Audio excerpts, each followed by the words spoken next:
I only met Kalpna tonight, so you may think this is kind of odd. I've met her as a speaker and I've never met her until tonight. So I'll take you on a bit of a backstory. I get food products from people all the time, and people emailing me, wanting to send me every single product under the sun. Sometimes I say no, sometimes I say maybe, I'm not sure, depends, we'll see. Anyways, I got an email from Kalpna and her team a while back and said, we've been following you on Twitter, we want to send you some food products. I had no idea what this company did, what kind of food products there were. I said, okay, maybe, sure. So anyways, over time I said, I got a link, I picked some food products. Eventually a few weeks later, I got these food products. Now it just happened that for my last food talks, I had Leslie Stowe speaking. Her team sent me a whole bunch of crackers. So I thought, okay, I've got all these crackers, how am I gonna eat all these crackers? Then I get more crackers from Kalpna's company. But I don't, sometimes you get a product and you don't actually look at the product right away. So I looked at the product and I thought, wait a minute, this looks similar, but there's something different. So I started eating my way through all these crackers and discovered that they're all gluten-free. All the cookies, everything's gluten-free. And I thought, I've got one spot left for this food talks. I know what we're gonna do. So I asked Kalpna, she said yes, and tonight she's here. So please join me in welcoming Kalpna to the stage. Well, good evening, everyone, and thank you, Richard, for inviting me, and I'm so glad you tried our crackers and liked them. And just all these various speakers here, very tough acts to follow. But anyway, here goes. So just a little bit about me. My earliest memories are of my mother and her cooking. I was born in Zambia, which if you don't know, there's South Africa, and then there's Zimbabwe, and then there's Zambia, so it's like Southern Africa. And my mother worked together with my dad in the family business. She was one of those very liberated women who went out to work and worked full-time, but she was also a full-time housewife. So one of the things she did was she made fabulous meals. Every single day we got a fabulous meal on the table. And I remember watching her. I remember all the smells of everything she made. And she cooked all these meals every single day and worked full time. Except for Sunday. She got the day off on Sunday and we all went out for supper. Not to be outdone or outshone, my dad liked to take credit for some of my mom's culinary skills. And what he said was, the reason why your mom is such a good cook is because I am so fussy.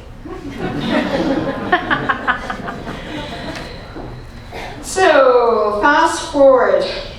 From Zambia, I went to school in England and then university in Canada.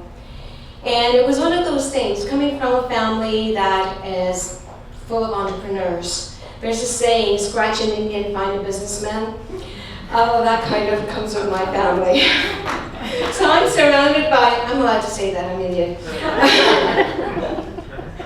So there I am with all these entrepreneurs in the family, and I go to university and all of that, and then I get a job. I actually start working for someone else, which is not usually done in my family. But there was always that itch to do something in terms of being an entrepreneur. And with being foodies and having a public health and business background and the entrepreneur kind of in my genes, it was inevitable that I would get into the food business. So my first venture was actually with BOBOBABY. It was a brand of frozen organic baby food that I launched. It was the first frozen organic baby food in North America. This particular brand was unique in the sense that it was frozen, but it was also free of the top 9 allergens. So as the brand became popular, people started asking us, saying, well, you're making this allergen-free food for our kids. How about making something for us?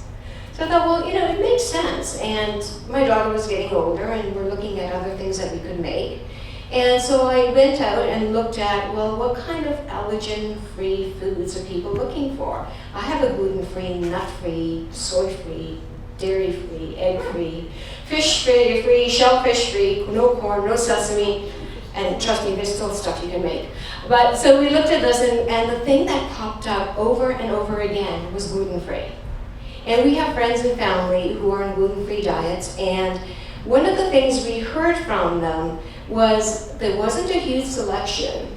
What was out there very often tasted like cardboard, And if it didn't taste like cardboard, it had a huge long list of ingredients that you look at and go, you can barely pronounce them, that can't possibly be good for you. So I looked at this and I thought, well, okay, let's look at this gluten-free thing. And since it's nut-free, let's make it nut-free as well. About the same time I started looking at the whole gluten-free, nut-free products component, within about a 2-week time period, I got phone calls and emails from 3 different business brokers saying, we have a client interested in buying your BOBOBABY brand. It's like, oh, okay, this is great. So I did that, sold BOBOBABY, and started working full-time on my new company, Martin's Marvelous Naturals. And you're wondering, where does Martin, that name, come from? It's named after my best friend, my husband.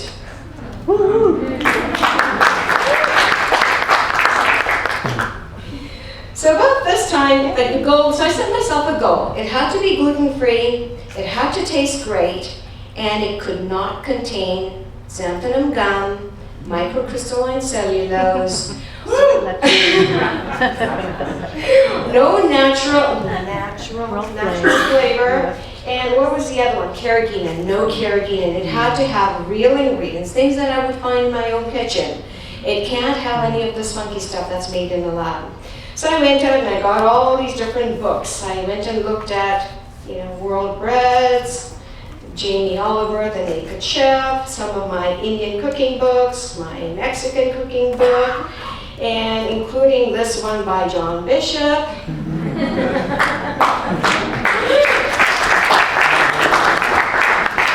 And then my brother-in-law, who has a PhD in nutrition, he said, you gotta get this book. It's basically the food scientist Bible on food and cooking, the science and lore of the kitchen. And what this said was, what gluten does for your food and how it holds everything together, and you can make things without gluten, but then you got to put in xanthanum gum. I'm going, oh, okay. So I went out and got another book, and it's gluten-free baking. And so I went through that, and sure enough, that also said you got to add, you can replace the gluten with this. You got to put in this starch and this gum and cellulose, and I go, well, no, that's really not quite okay with me. I want to make these things without these products. So then I also went out and talked to a whole bunch of people, and I said, well, what kind of things do you want? And of course, the first thing they said was, it has to taste great. Because you go to a lot of parties, and if you're gluten intolerant, you feel like you're sort of ostracized a little bit, because there'll be a little plate of gluten-free crackers, and that's for you. And then there's the really nice crackers for everyone else, and you don't get the gluten-free crackers for everyone else because they taste awful, and no one wants to come to your party.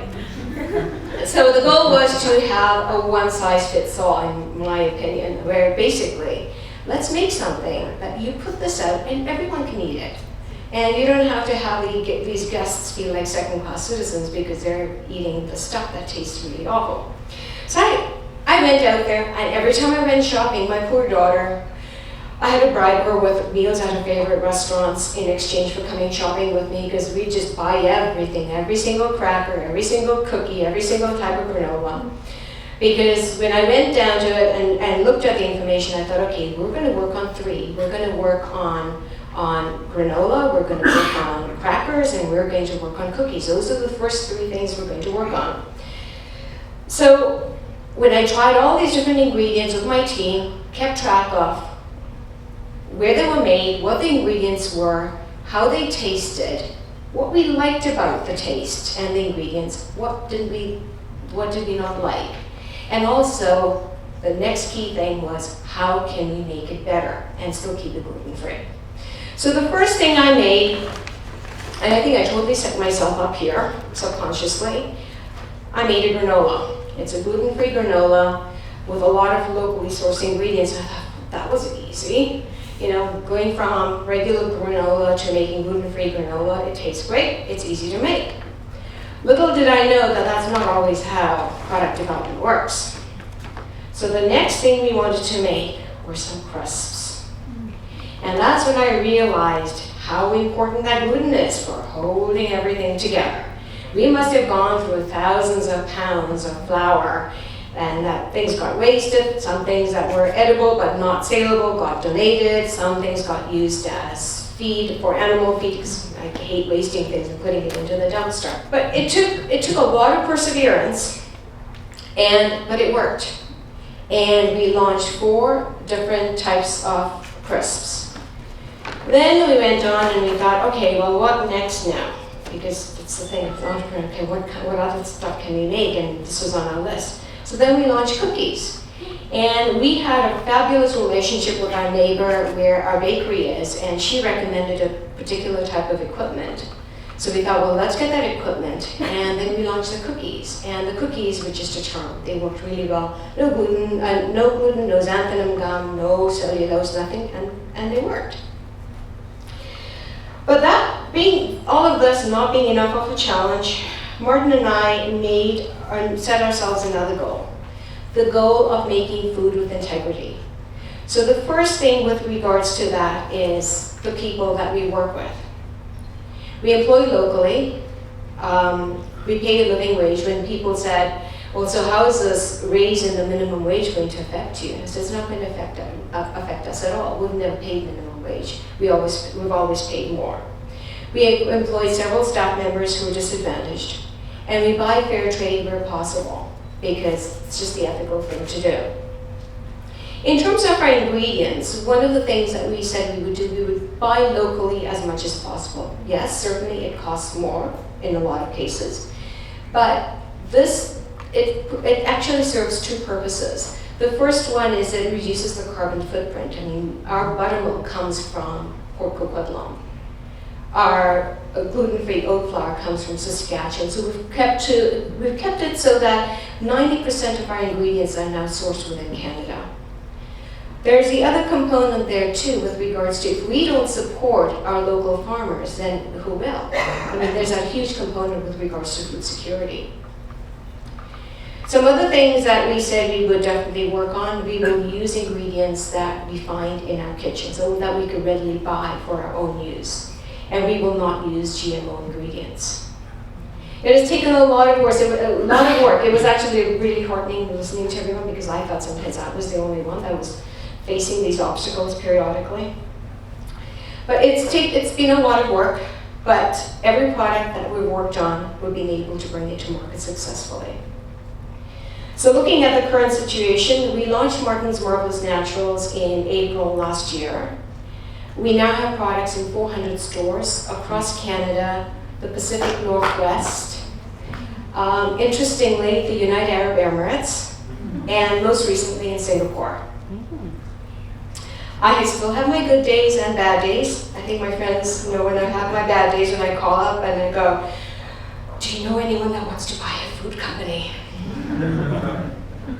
But there are special days too, those days when I wake up and I'm usually in bed checking some email before I actually get out of bed. And I get these emails, and the first one I got was, my daughter's allergic to almost everything. But when she found your crisps, she was overjoyed, as she finally found a cracker she can enjoy. Thank you.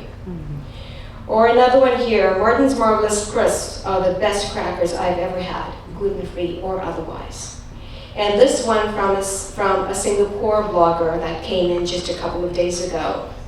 I was so pleased to find your products in my local supermarket. My son, who is 3, is anaphylactic to peanuts and tree nuts, and he loves the pumpkin seed cranberry crisps. For an allergy mom who is always on the lookout for a different type of snack for my son, and one that the whole family can enjoy, all I can say is thank you. So these are some of the things that keep me going. And my husband and my daughter, who I think has taken on the role that my dad used to have. He's our family food critic. If things pass the Juliet test, they're good for market. Thank you very much.